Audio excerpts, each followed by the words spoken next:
Um cometa irrompeu recentemente próximo ao Sol, com o seu brilho a disparar de repente durante a noite, e a cauda a alargar-se mais do que 5 luas cheias lado a lado. Poucos dias depois, o Sol libertou a sua erupção mais intensa em vários meses, lançando uma onda colossal diretamente para a região do espaço onde o cometa R2-FAN, como o título indica, avança agora a grande velocidade em direção à Terra. A 21 de outubro, só aproximar-se-á mais do que nunca, coincidindo com a passagem de outro objeto interestelar em alinhamento quase perfeito. Com tempestades solares prestes a colidir contra a imensa cauda do cometa, ninguém prevê o que se seguirá. Será que os céus se iluminarão com um espetáculo grandioso ou tudo se dissipará em quietude? A reação em cadeia já se iniciou. O que ocorrerá quando o fogo estelar encontrar o visitante cósmico? A 12 de setembro de 2025, o cometa SEN 2025, agora conhecido simplesmente como SFAN, contorna o Sol a uma distância de apenas meia unidade astronômica, mais perto do que Marte alguma vez se aproxima da Terra. Inicialmente, os dados parecem comuns: um objeto tênue de ascensão lenta, com magnitude à volta de 7,4, e cauda a estender-se modestamente 2 graus no céu noturno. Contudo, os cometas são mestres em surpreender. Apenas 2 semanas após o periélio, o fulgor intensifica-se abruptamente. A 26 de setembro, astrônomos amadores no Japão e na Austrália detectam os primeiros indícios. Um salto súbito, quase uma magnitude inteira, eleva a visibilidade a olho nu para quem observa sob céus escuros. Ao fim do dia, fóruns internacionais fervilham com medições fotométricas em direto, validando um aumento de brilho para 5,7, estabilizando-se perto de 5,8 até 28 de setembro. Isto vai além de uma mera flutuação numérica. Erupções como esta revelam um núcleo diretamente, um centro gelado, maltratado por séculos no vazio profundo, agora castigado pelo calor solar. Enquanto o cometa se afasta do ponto de maior proximidade ao Sol, bolsões voláteis escondidos sob a crosta atingem o limite. Gases explodem para fora, arrastando poeira e gelo, expandindo a coma e nutrindo a cauda. O impacto é instantâneo. As curvas de luz desviam-se das previsões, e cada nova observação oferece pistas sobre os processos subterrâneos. Tensão térmica, ejeções, ou até colapsos locais, tudo é possível. Alguns observadores notam traços de estruturas em jato perto do núcleo, sugerindo rupturas na crosta ou aberturas de novas fendas. O padrão do cometa afasta-se do habitual, atraindo olhares de especialistas e de uma rede mundial de astrônomos amadores em quintais. Por enquanto, os factos são evidentes: o SFAN entrou numa fase inédita. O seu motor interno está exposto, e as próximas ações são imprevisíveis. Não se trata apenas de quão luminoso se tornará, mas de como a energia libertada afetará a estrutura do cometa e a vasta cauda que agora se desdobra atrás dele. Uma cauda que se alonga mais de 2,5 graus no firmamento, equivalente a 5 luas cheias alinhadas. Para os entusiastas do céu, esta dimensão altera tudo. Não é um mero ponto difuso entre as estrelas. Trata-se de uma formação que se pode seguir com binóculos, uma faixa que cativa mesmo em céus suburbanos. A extensão revela mais segredos do cometa. Nós de poeira, raios mutáveis e o tênue azul elétrico da cauda iônica, todos moldados pelo vento solar. A configuração da cauda narra uma história em tempo real. A poeira, mais pesada e lenta, mantém-se próxima da órbita do cometa, criando um leque amplo iluminado pelo Sol. Já a cauda iônica, mais leve e instável, pode contorcer-se, ondular ou até desprender-se sob influências solares adequadas. Com a cauda de SFAN a cobrir uma porção do céu mais vasta do que qualquer horizonte urbano, até telescópios modestos distinguem detalhes, filamentos, curvas e dobras abruptas. Para quem segue de noite para noite, as alterações são notórias. Uma só seção pode mostrar uma torção nova, uma pluma a esmorecer ou um clarão repentino, à medida que material fresco brota do núcleo. A comunidade global de cometas reage de imediato. Amadores em vários continentes acumulam imagens, trocam observações e partilham sequências de lapso de tempo que mostram o movimento da cauda hora a hora. Fóruns enchem-se de relatos sobre mudanças subtis de cor, azul gélido para os íons, dourado para a poeira, aludindo à química intricada em ação. A posição baixa de Swan no céu sul durante grande parte de setembro e outubro beneficia observadores da Austrália, África do Sul e Argentina. Mas até latitudes setentrionais têm oportunidade, à medida que Swan ascende e a lua menguar. Para quem possui uns binóculos simples, as próximas semanas proporcionam um lugar na primeira fila para um teste vivo de física no sistema solar. O alcance da cauda vai além do mero espetáculo. Prepara o terreno para o que se passa quando o Sol envia a sua própria onda de choque para o mesmo setor espacial. A dúvida não é só quanto ao crescimento da cauda, mas a sua resposta quando o vento solar chegar. A 28 de setembro, às 8h43 em tempo universal coordenado, o Sol explode com uma erupção de classe M6. 4, a mais forte em meses. Durante a maior parte de setembro, a atividade solar fora banal, com leituras de fluxo de raios-x dos satélites GOES em tendência plana, sugerindo uma pausa no ciclo atual. De repente, sem aviso, os monitores de raios-x disparam. A energia da erupção, quantificada em milhões de quilowatts, ilumina os gráficos do GOES 16 e GOES 18 em quase tempo real. Os físicos solares da NAT, o Centro de Previsão do Tempo Espacial da Administração Nacional Oceânica e Atmosférica, mobilizou-se rapidamente para avaliar o incidente, verificando com o Observatório Dinâmico Solar imagens e dados de coronógrafo do Observatório Solar e Heliosférico. Isto não se resume a uma mera perturbação solar passageira. As labaredas de classe M ocupam um nível intermédio na escala, mais uma de M6. 4 desperta o interesse dos operadores de satélites e dos especialistas em meteorologia espacial. A origem da labareda, na região ativa 4232, um agrupamento complexo de manchas solares com um campo magnético retorcida, situa-a no mesmo quadrante do Sol que o cometa Swan se aproxima agora. Em menos de 30 minutos, os coronógrafos confirmaram o lançamento de uma ejeção de massa coronal. A velocidade inicial da EMC, estimada entre 800 e 1000 km por segundo, coloca-a entre as erupções mais velozes do ano. Nas salas de operações, os alertas propagam-se. As equipas de satélites reverificam os procedimentos para picos de radiação, mas esta EMC não segue rumo à Terra. Em vez disso, a atenção vira-se para o que está no seu trajeto. O momento, apenas 2 dias após o surto de Swan, atrai logo o olhar. Os oficiais de serviço marcam o sucedido para os cientistas do cometa, que iniciam simulações da possível sobreposição entre a EMC e a cauda iônica em expansão de Swan. Por enquanto, os dados contam a narrativa.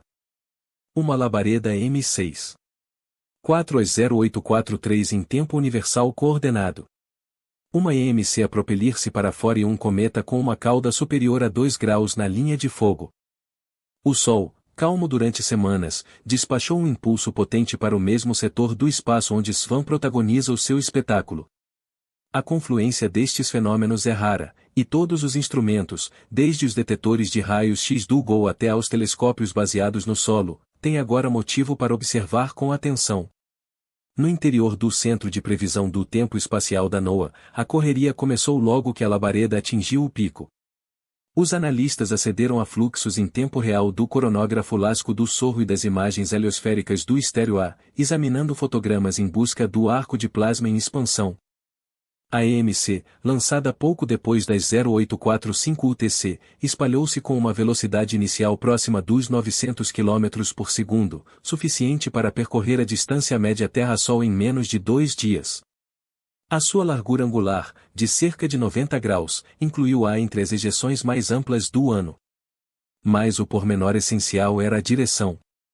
Desta vez, o embate evitou a Terra por uma margem considerável. Em alternativa, as sobreposições de modelos indicavam que o lóbulo principal varria o setor do espaço agora ocupado pelo cometa Swan. Para as equipas de previsão, o enigma residia na geometria. As ejeções solares não seguem linhas retas perfeitas. Elas dilatam-se, contorcem-se e por vezes fragmentam-se ao atravessar o vento solar. Para traçar o percurso da EMC, os cientistas compilam imagens de coronógrafo, posicionando a borda frontal face às localizações conhecidas de planetas, sondas espaciais, pela primeira vez em anos, um cometa com cauda superior a 2 graus. As coordenadas de Swan, logo após a órbita terrestre, um pouco a sul da eclíptica, colocavam-na perto do corredor previsto, embora a incerteza tridimensional persistisse. Sem um impacto direto na Terra, os dados de plasma in situ seriam escassos, deixando a imagiologia terrestre e orbital como as ferramentas ideais para seguir o encontro. Todos os grandes centros de previsão assinalam o evento para os investigadores de cometas. A dúvida era se a frente ampla da EMC interceptaria mesmo a cauda de Swan ou passaria inofensivamente ao lado. As estimativas mais fiáveis apontam para a chegada da EMC à proximidade do cometa entre 48 e 72 horas após o lançamento, consoante a trajetória real e a velocidade. Projeções de densidade indicam um episódio moderado, capaz de perturbar a cauda iônica, mas improvável de causar efeitos terrestres. Para a Terra, o risco era reduzido. Para Swan, o plasma solar em abordagem preparava o terreno para possíveis contorções na cauda, desvinculações ou alterações rápidas. Fenômenos que se poderiam desenrolar em escalas de horas, visíveis para quem observasse o setor certo do céu. Os equipamentos estavam preparados. Os fluxos de dados abertos. Agora, todos os olhares se voltavam para o corredor do cometa.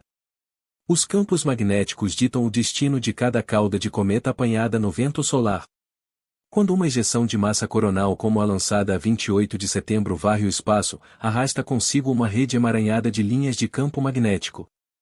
Cada uma com a sua orientação própria. A cauda iônica de um cometa forma-se a partir de partículas carregadas arrancadas ao núcleo e repelidas pelo fluxo constante do Sol. Estes íons não vagueiam apenas. Eles aderem às linhas de campo magnético, criando uma espécie de amarra invisível que se estende por milhões de quilômetros atrás do cometa. Mas o verdadeiro espetáculo inicia-se quando essas linhas encontram a fronteira entre a cauda do cometa e o vento solar entrante. Se o campo magnético incorporado na ejeção de massa coronal se orientar para sul, oposto à direção habitual junto ao cometa, criam-se condições ideais para o que os físicos denominam reconexão magnética. Isto equivale cosmicamente a um disjuntor a abrir-se de rompante. As linhas de campo do vento solar e da cauda do cometa colidem, quebram-se e reúnem-se rapidamente em configurações novas, libertando energia e soltando seções inteiras de plasma.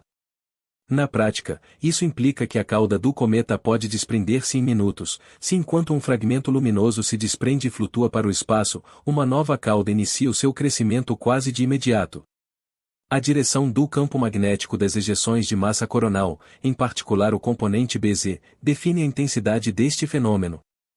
Um campo virado para sul é o que mais provavelmente provoca a ruptura da cauda, ao passo que campos voltados para norte podem passar sem causar mais do que uma leve ondulação.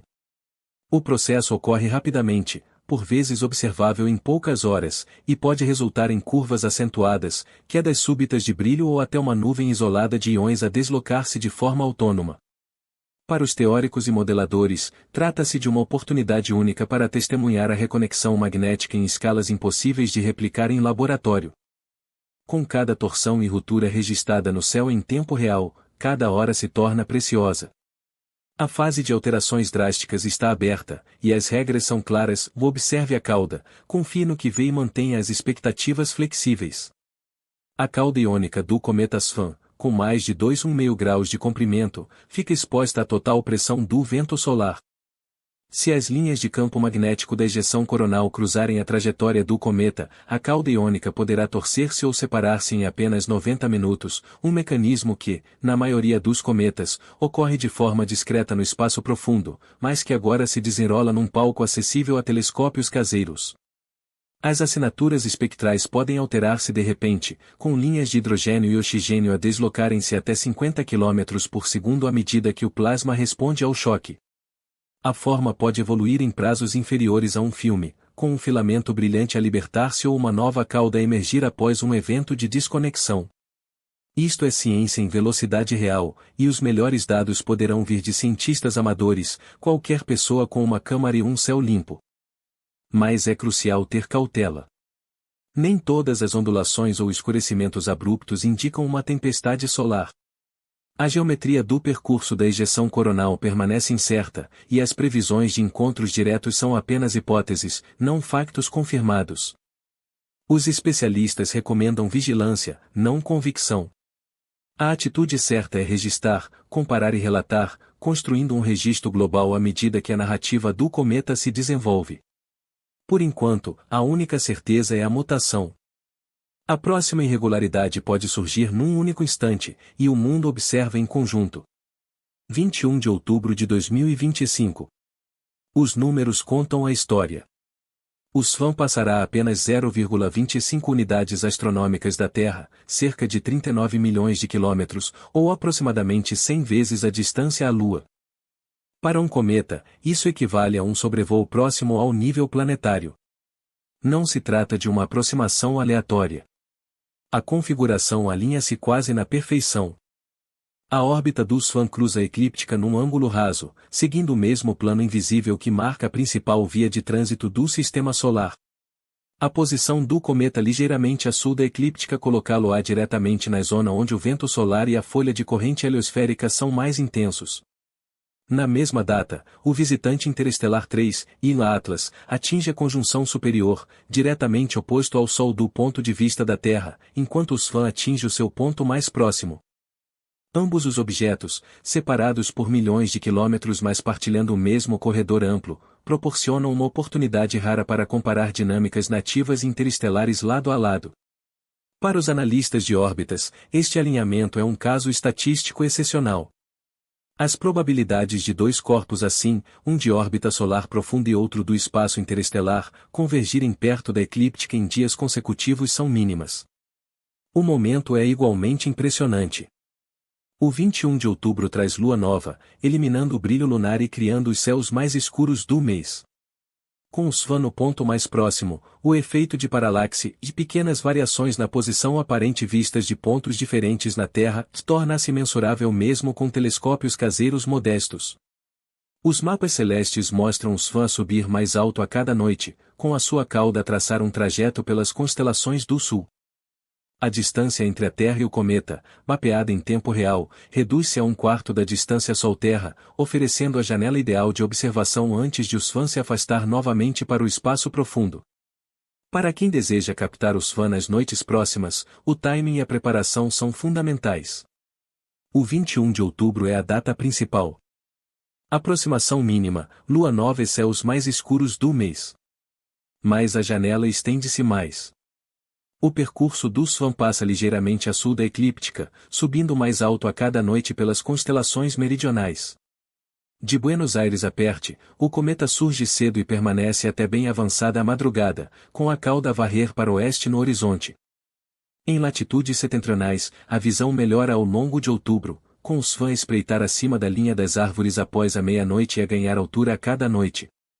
Os mapas estelares posicionam o SFAM perto da fronteira entre Crux e Piscis Austrinus. Fácil de localizar se traçar uma linha de Fomalhaut para Chernar, a estrela mais brilhante da zona. A orientação da cauda permite uma comparação lado a lado com estrelas de campo. Com 2,5 graus de comprimento, o rastro do cometa pode medir-se contra o intervalo entre Altair e os seus vizinhos mais próximos. Para utilizadores de binóculos, um campo de visão padrão de 7x50 abrange toda a cauda num só golpe. Telescópios pequenos revelam mais pormenores, mas até uma câmara simples pode com um tripé, é fácil registrar o rastro em exposições que duram só uns segundos. O fenômeno do paralaxe começa a fazer diferença quando o cometa SFAM se avizinha. A meros 0,25 unidades astronômicas de distância, o local aparente move-se um pouco consoante o sítio de onde se observa. Uma variação que se apanha com horas de espera paciente e um olhar esperto.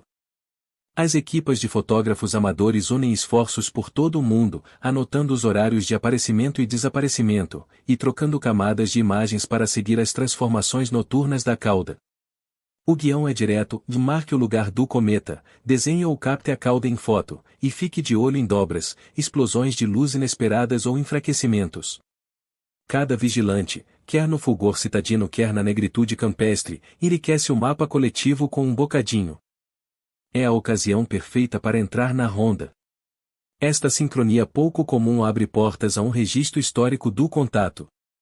Ao aproximar-se do ponto mais baixo face à Terra 21 de outubro, perto de 0,25 unidades astronômicas, os investigadores acompanham os impactos diretos da ejeção de massa coronal na cauda iônica do astro. Um acontecimento famoso por desencadear mutações visíveis em ritmo acelerado. Ainda assim, o desfecho concreto desta troca entre o Sol e o cometa continua por demonstrar, sem qualquer nexo confirmado entre a labareda solar de agora e a erupção passada de Svan. O certo é que, neste outubro, tanto aficionados como peritos ganham uma brecha singular para ver o cometa e os movimentos solares ao instante. Como fica assente na campanha mundial de acompanhamento, o percurso de Svan traz uma janela rara para esquadrinhar as potências do cosmos, com achados essenciais ainda em curso.